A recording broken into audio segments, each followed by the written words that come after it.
Internal exams పెట్టి వాస్తవానికి ఎవరైతే జనరల్ అసిస్టెంట్స్గా చేరినరో వాళ్ళకి ప్రమోషన్ ఇవ్వాలి. మరి వీళ్ళకి ప్రమోషన్ ఇస్తే వీళ్ళు సూపర్వైజరీలకు పోవాలి. సూపర్వైజరీ స్టాఫ్ ఎంత ఉంది? అలా 1900 కూడా లేరు.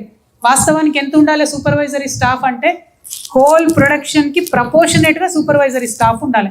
అంటే చాలా ఎక్కువ ఉండాలి స్టాఫ్. కానీ ఓన్లీ 2000 మంది 1900 మంది మాత్రమే ఉన్నారు. అయితే ఈ సూపర్వైజరీ స్టాఫ్కి ప్రాబ్లం ఏంటంటే వాళ్ళకు మ్యాక్సిమం వస్తే ప్రమోషన్ E1 ఇస్తున్నారు. వాళ్ళకు ఎగ్జిక్యూటివ్లో ఫస్ట్ గ్రేడ్ ఇస్తున్నారు. ఇస్తే అక్కడ నుంచి వాళ్ళ జీవితాంతం కూడా పైకి పోయే పరిస్థితి లేదు. నేను ప్రపోజ్ చేసే విధానం ఏంటంటే సూపర్వైజరీ స్టాఫ్ని డైరెక్ట్గా E2లోకి తీసుకోవాలి. E2లోకి తీసుకుంటే వాళ్ళు E5 వరకు పోయేటటువంటి ఆస్కారం ఉంటుంది. అదేవిధంగా జనరల్ అసిస్టెంట్స్ ఎవరైతే ఉంటారో వాళ్ళు ఇంటర్నల్ ఎగ్జామ్స్ ద్వారా వాళ్ళు సూపర్వైజరీ రోల్లోకి వెళ్ళేటటువంటి అవకాశం ఉంటే ప్రతి ఒక్కరికి కూడా ప్రమోషన్ వస్తుంది. ఏజ్ బట్టి, ఎక్స్పీరియన్స్ బట్టి, ఎగ్జామినేషన్స్ బట్టి. కాబట్టి ఆ సిస్టమ్ తేవాలని చెప్పి సింగరేణిని నేను డిమాండ్ చేస్తున్నా. ఏదైతే ఇంటర్నల్ ఎగ్జామ్స్ 9 నెలలు అయింది క్లర్క్ ఎగ్జామ్స్ అని నోటిఫికేషన్ ఇచ్చి, ఇంతవరకు కనీసం ఎగ్జామ్ కూడా పెట్టలేదు. కాబట్టి ఆ ఎగ్జామ్స్ కండక్ట్ చేయాలని కూడా నేను కోరుతా ఉన్నా.